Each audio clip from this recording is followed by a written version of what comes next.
The bar fell silent when I began speaking. Even the youngest recruits stopped their chatter and turned to listen.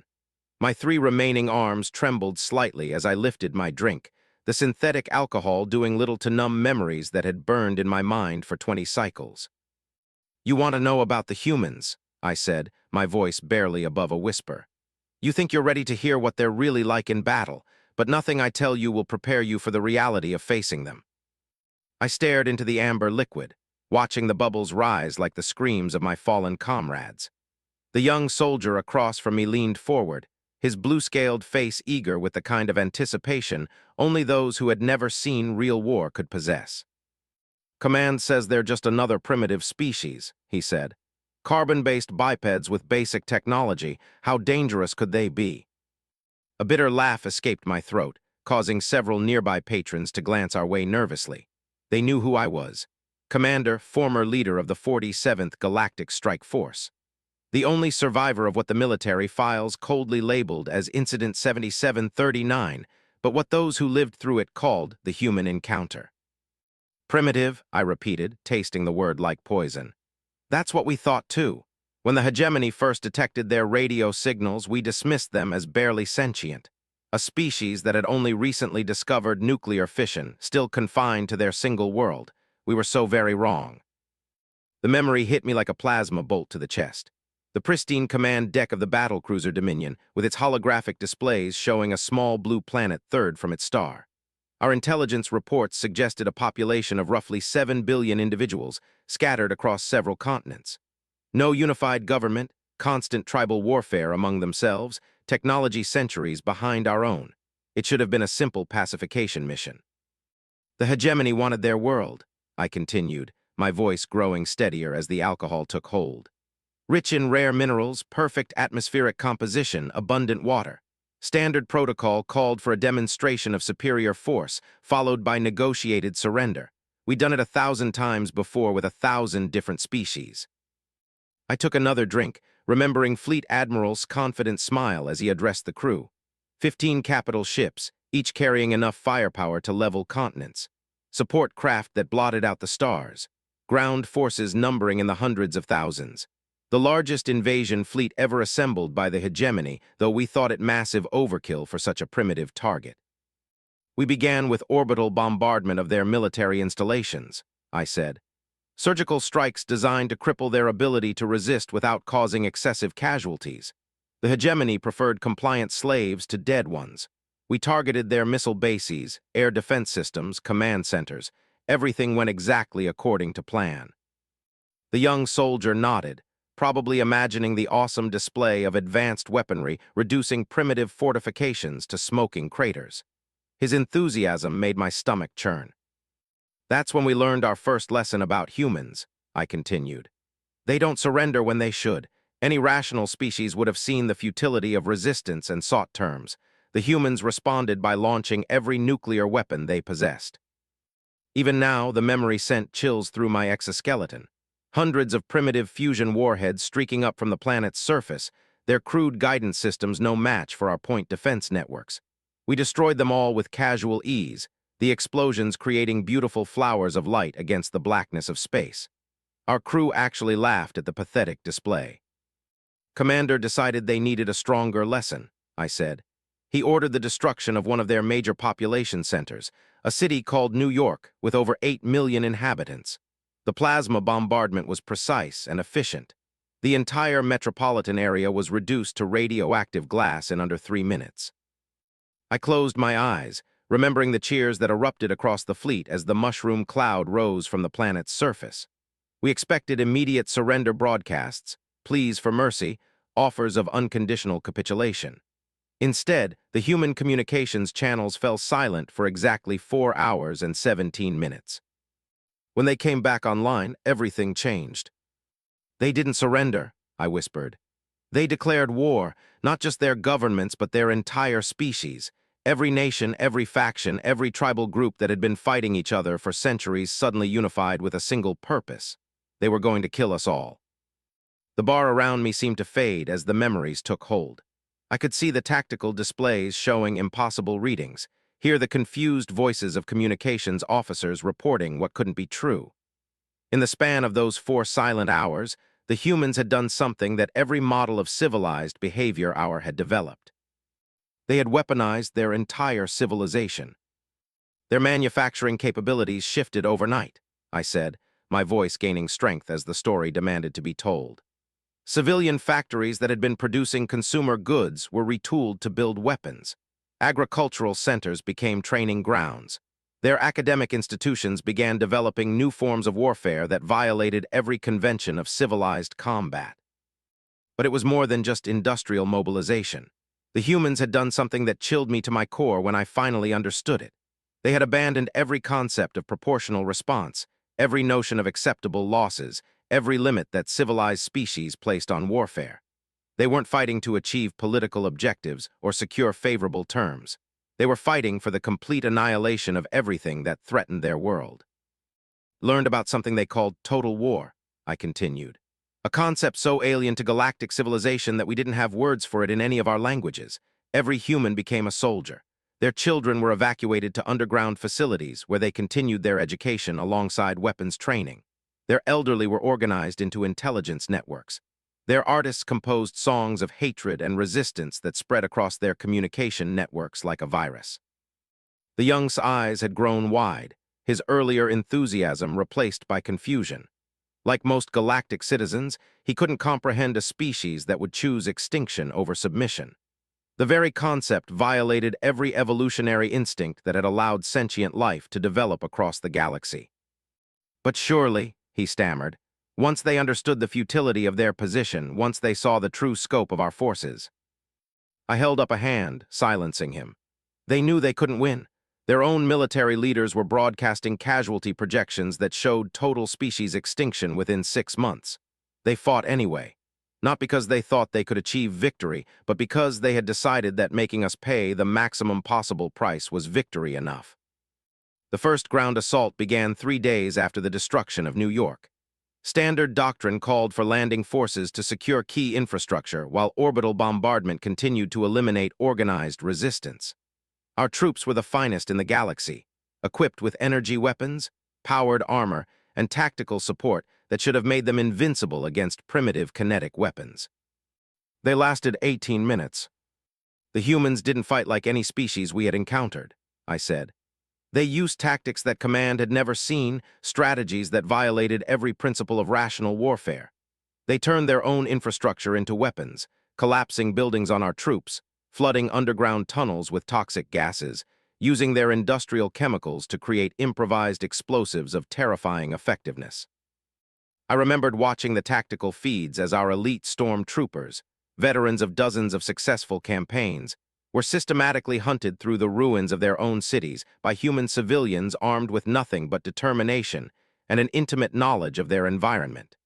Construction workers who became demolition experts overnight. Chemists who synthesized poisons from household materials. Children who carried messages through sewage systems because they were too small for our sensors to detect reliably. They didn't just resist, I continued. They innovated. Every setback became a lesson, every defeat a chance to develop new methods of killing us. Our weapons were energy-based, so they learned to use reflective surfaces and ablative materials. Our armor was proof against their kinetic weapons, so they developed acids that could dissolve the composite materials. Our sensors operated on specific frequencies, so they found ways to mask their heat signatures and electromagnetic emissions. The alcohol wasn't helping anymore. The memories were too vivid, too immediate.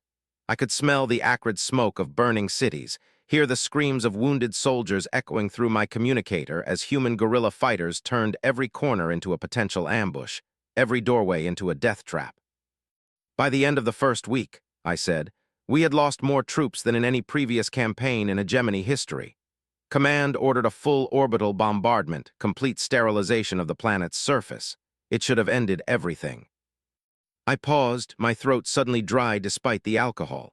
The next part was the hardest to tell, the part that had broken my faith in everything I thought I knew about warfare and civilization. It didn't end anything, I whispered. It just made them more dangerous. The silence in the bar had become oppressive.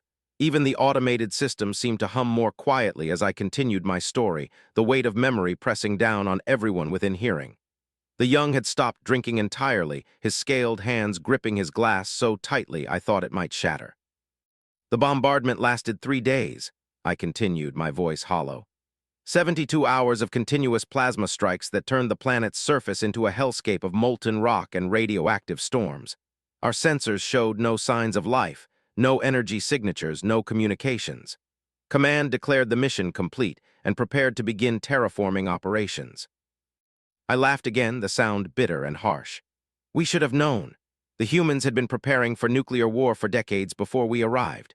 Their entire civilization was honeycombed with underground facilities, bunker systems that reached deep into the planet's crust. They had moved their industrial base underground in those 4 silent hours, along with millions of their population.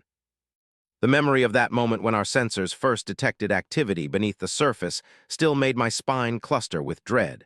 Faint heat signatures moving through vast tunnel networks, the steady pulse of manufacturing equipment that should have been vaporized, the growing realization that we hadn't killed them at all. We had simply driven them deeper, made them more desperate, more dangerous. They emerged 6 days later, I said, but they weren't the same species we had encountered before. The bombardment had changed them, hardened them into something that every model of sentient behavior our scientists possessed. They had lost billions of their kind, seen their cities turned to glass, their forests reduced to radioactive ash. Any rational species would have been broken. I took a long drink, trying to wash away the taste of fear that had never fully left my mouth since that day.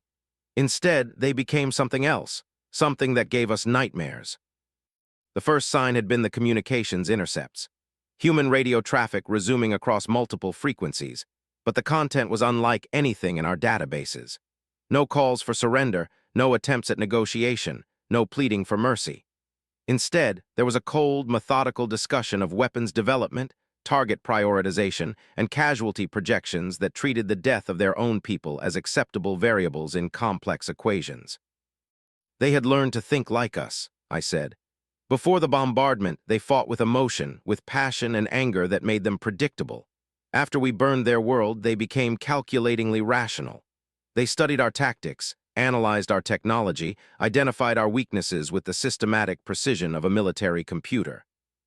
The young soldier across from me shifted uncomfortably. Like most galactic citizens, he had been raised to believe that emotional detachment was the mark of advanced civilization, that the ability to calculate costs and benefits without sentiment was what separated sophisticated species from primitives. The idea that humans could adopt that mindset while retaining their savage creativity was deeply disturbing. The first new attack came from orbit, I continued. Crude rockets launched from hidden silos, carrying nuclear warheads that our point defense systems destroyed automatically. Command barely noticed them until the radiation analysis came back. The humans had modified their weapons, wrapped the fusion cores in jackets of their own radioactive soil contaminated by our bombardment. When we destroyed the missiles, we spread clouds of their irradiated material across our fleet. It had been brilliantly simple and utterly ruthless. They couldn't penetrate our shields with conventional weapons, so they had turned our own defensive systems against us. The contaminated particles had filtered through our air recycling systems, accumulated in the water supplies, been tracked through the ships on the boots and equipment of maintenance crews. Within days, radiation sickness began appearing throughout the fleet. That was when we realized they understood us better than we understood them, I said. They had studied our biology, analyzed samples from their captured soldiers, identified the specific isotopes that would be most harmful to our physiology. They had turned the ruins of their world into a weapon designed specifically to kill us. But the radiation was only the beginning. As days passed, the humans demonstrated an increasingly sophisticated understanding of psychological warfare that exploited every aspect of galactic military doctrine. They broadcast recordings of their own dead, messages from families that had been vaporized in the bombardment, the voices of children asking why the sky had turned to fire. The transmissions were carried on frequencies that our communication systems automatically monitored, ensuring that every soldier in the fleet heard them. They weaponized our compassion, I said, my voice growing quieter. Most galactic species possess empathy as a survival trait, the ability to recognize suffering in other sentient beings. The humans understood this and used it against us. They forced us to confront the consequences of our actions in ways that our military training had never prepared us for. The effect on fleet morale had been devastating. Soldiers who had participated in dozens of pacification campaigns, without question began requesting transfers, reporting psychological stress, questioning orders. Some refused to participate in further bombardments. Others suffered complete psychological breaks, requiring restraint and medical intervention. The humans were destroying us from within without firing a shot. Command responded by jamming all communications from the surface, I said. Standard procedure for psychological warfare scenarios, but the humans had anticipated this.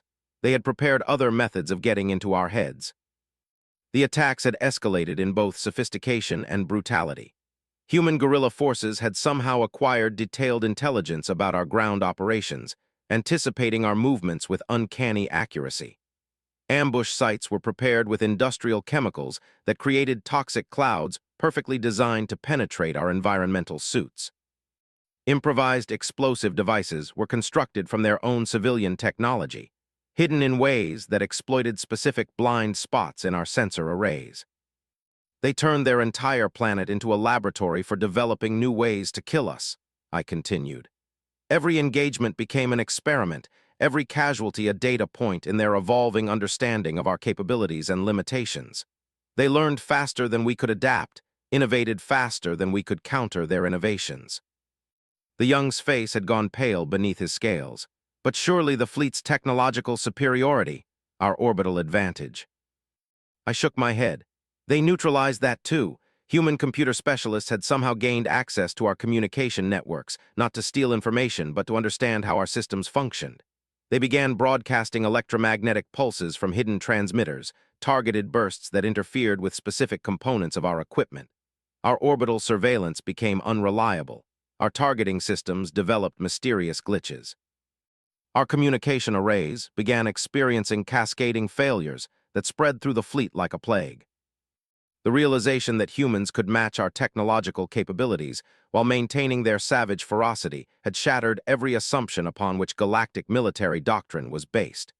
We were facing an enemy that combined the innovation of an advanced civilization with the desperate determination of a cornered animal.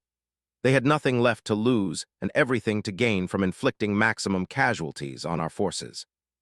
The second ground assault was a disaster, I said. They had used the time since the bombardment to prepare defenses that turned every urban center into a death trap. The ruins of their cities had been converted into fortresses designed around intimate knowledge of our weapons, our tactics, our psychology. They knew exactly how we would attack and had prepared accordingly.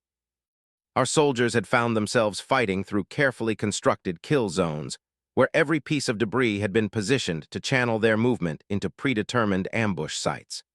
Human snipers using primitive chemical weapons had somehow calculated ballistic solutions that compensated for the lower gravity in our powered armor. Tunnel networks had been seeded with industrial acids that ate through our equipment, toxic gases that overwhelmed our filtration systems, improvised explosives that created chain reactions in our ammunition supplies. They fought like nothing in our databases, I said. Individual humans would sacrifice themselves without hesitation if it meant taking out a squad of our soldiers. They coordinated attacks across impossible distances using communication methods our intelligence specialists couldn't decode. They appeared to anticipate our tactical decisions before we made them. The truth had been worse than anticipation.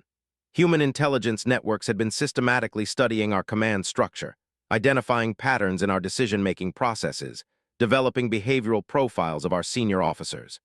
They had somehow gained access to tactical manuals, training materials, operational procedures that should have been impossible for a primitive species to obtain or understand. They were fighting us using our own knowledge against us. By the end of the second week, I said, Fleet Admiral was requesting immediate reinforcement. The largest invasion force in hegemony history was being systematically destroyed by a species that shouldn't have been able to damage a single one of our ships. I finished my drink and signaled for another, trying to gather the strength to continue. The hardest part was yet to come, the part that had ended my military career and left me with nightmares that 20 years of psychiatric treatment couldn't eliminate. That's when the humans went on the offensive, I whispered, and we learned what real terror looked like. The new drink arrived, but my hands were shaking too badly to lift it. The young noticed and reached across the table, his expression shifting from curiosity to genuine concern. He had begun to understand that this wasn't just another war story told for entertainment. This was a confession, a warning, a desperate attempt to prepare others for a threat that still haunted my dreams. The offensive began with something they called boarding pods, I said, my voice barely audible. Crude spacecraft built from salvaged materials, powered by nuclear reactors that had been cobbled together from their weapons programs. Our sensors detected them launching from hidden sites across the planet's surface, and we initially dismissed them as desperation attacks. Primitive kinetic projectiles that our point defense systems would eliminate with ease. I had been on the bridge of the Dominion when those first contacts appeared on our tactical displays. Dozens of small craft rising from the planet's surface on ballistic trajectories that would bring them into proximity with our fleet. Fleet Admiral had actually laughed, commenting on the futility of the gesture. Our defensive grids activated automatically, particle beams and plasma cannons tracking the incoming threats with mechanical precision. We destroyed them all, I continued. Every single craft was reduced to debris before reaching weapons range. Command congratulated himself on the effectiveness of our defenses and ordered continued bombardment of the launch sites. But the humans had never intended for those ships to survive. The realization had dawned slowly as our sensor operators began reporting anomalous readings from the debris fields. The destroyed craft weren't scattering randomly as physics demanded. Instead, their remains were following precise trajectories that brought them into contact with our outer perimeter ships. What our weapons had dismissed as harmless wreckage was actually a carefully orchestrated delivery system. Each boarding pod contained humans in primitive spacesuits, I said. Not soldiers in the conventional sense, but civilians who had volunteered for suicide missions. Scientists, engineers, teachers, factory workers who had spent the weeks since our bombardment studying our ship designs, learning our docking procedures, memorizing the layout of our vessels from captured technical manuals. The first indication of successful infiltration had come from the destroyer Retribution, a small escort vessel on the fleet's outer edge. Communications had gone silent without warning, followed by massive internal explosions that crippled the ship's propulsion and life support systems. Similar incidents began occurring across the fleet as human infiltrators somehow gained access to critical systems despite security measures that should have made penetration impossible. They didn't try to capture our ships, I said. They turned them into weapons. The humans understood that our vessels were more valuable as improvised bombs than as prizes. They targeted specific systems with a precision that suggested intimate knowledge of our engineering principles. Power cores were overloaded to create cascading failures. Ammunition stores were detonated to maximize internal damage. Life support systems were contaminated with biological agents, cultured from their own bodily fluids. The strategic implications had been terrifying. The humans were demonstrating capabilities that suggested they possessed detailed intelligence about galactic military technology despite having never encountered it before their world was invaded. They were adapting to our weapons faster than our own engineers could develop countermeasures. They were innovating solutions to problems that had never occurred to species with thousands of years of spacefaring experience. Admiral ordered all remaining ships to increase distance from the planet, I said. Standard protocol for contamination scenarios, but the humans had anticipated this too. They had prepared for the possibility that we would attempt to retreat beyond their immediate reach. The next phase had begun as our fleet to what should have been a safe orbital distance. Long-range sensors detected massive construction activity on the planet's surface, industrial operations on a scale that explanation. The humans were building something using materials salvaged from their own destroyed infrastructure, powered by geothermal taps that had been drilled during the bombardment to access the planet's molten core. They built a mass driver, I said, my voice filled with unwilling admiration. A magnetic acceleration system kilometers long, designed to launch projectiles at significant fractions of light speed. Any advanced species would have required decades to construct such a device.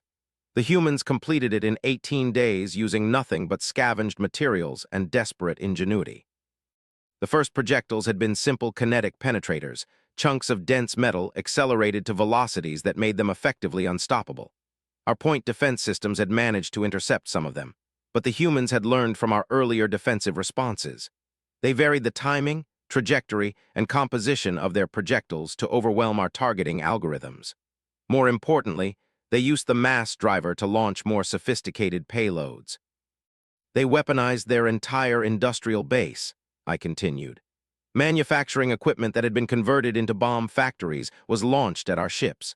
Chemical plants that produced toxic compounds designed specifically to be lethal to galactic physiology. Computer systems programmed with viral code that could infiltrate our networks and cause systematic failures. But the most horrifying projectiles had been the humans themselves. Volunteers in primitive acceleration suits, launched at our fleet with nothing but hand weapons and an absolute determination to inflict maximum damage before dying.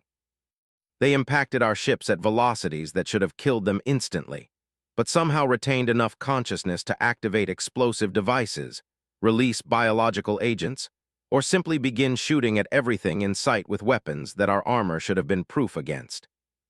They had modified their own biology, I said, my voice shaking with the memory.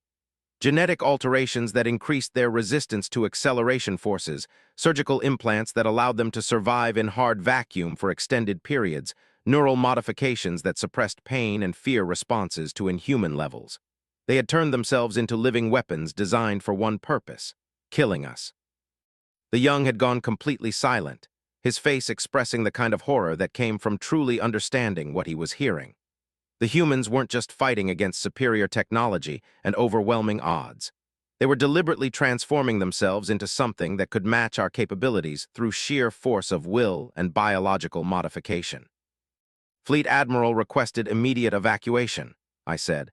The largest invasion force in hegemony history was being systematically destroyed by a species that had been reduced to pre-industrial technology levels. But High Command refused. They couldn't accept that a primitive species could defeat galactic military might. They ordered us to continue the assault until human resistance was completely eliminated. The final phase had begun when human long-range communications suddenly went silent. After weeks of coordinated attacks that demonstrated increasing sophistication and tactical awareness, the planet simply stopped broadcasting on any frequency our equipment could detect. Our intelligence specialists initially assumed this indicated the collapse of their civilization, the final breakdown of whatever organizational structure had been coordinating their resistance. We were wrong again, I said. They had gone silent because they were preparing something that required absolute communication security, something that would end the war permanently. The attack had come from a direction our tactical doctrine had never considered. Human agents who had somehow reached our home systems, infiltrating galactic civilization through methods that our security services still couldn't explain. They carried weapons that violated every convention of civilized warfare, biological agents designed specifically to target galactic physiology, computer viruses that could crash entire planetary defense networks. They threatened to destroy our core worlds, I said. Not through military action, but through systematic contamination that would render them uninhabitable for galactic life. They had somehow analyzed our biology, our psychology, our social structure, and developed weapons specifically designed to cause maximum suffering while ensuring our complete extinction. The ultimatum had been simple and absolute: complete withdrawal from their solar system within 72 hours, or face the total annihilation of galactic civilization. No negotiations, no compromise, no alternative terms. The humans had decided that if they couldn't survive our invasion, they would ensure that nothing else survived either. High Command capitulated, I said. The entire fleet was ordered to withdraw immediately. No one was allowed to explain why. The official reports classified the entire incident, buried it so deeply that most galactic citizens still don't know it happened. The humans were left alone, their system marked as off-limits for all future exploration or expansion. I finally managed to lift my drink, downing it in a single gulp that burned my throat and did nothing to ease the memories. The bar around us had returned to its normal ambient noise level, but the young remained fixed on my words, his expression showing the kind of deep understanding that came from truly grasping the implications of what he had heard. That's the truth about humans, I said. They're not just another primitive species waiting to be. They're something else entirely, something that can adapt and evolve and innovate faster than anything we've ever encountered. They fight wars not just with weapons and tactics, but with imagination and determination that defies every model of rational behavior. I stood to leave, my remaining limbs unsteady from both alcohol and emotion. The young soldier remained seated, staring into his untouched drink as he processed everything I had told him. As I reached the door, he called out a final question. "Do you think they'll come for us, expand beyond their system, and threaten other worlds?" I paused, considering the question that had haunted my nightmares for 20 years. "I don't know," I said finally, "but I hope we never find out, because if the humans ever decide that the galaxy poses a threat to their survival, nothing we possess will be able to stop them." I left the bar and walked into the night, carrying the weight of memories that would never fade. Somewhere among the stars, a small blue planet orbited its sun, home to a species that had taught the galaxy's greatest military power the true meaning of fear. And I prayed to every deity in the galactic pantheon that they would be content to stay there, because the alternative was too terrible to contemplate. The humans had shown us that there were fates worse than death, and weapons more powerful than any technology. They had demonstrated that a species pushed to the brink of extinction could become something that every law of civilized warfare. Most importantly, they had proven that the galaxy was not as safe as we had believed, and that somewhere in the darkness between the stars, there existed threats that even our greatest fleets could not overcome. The war was over, but the terror remained, and it always would.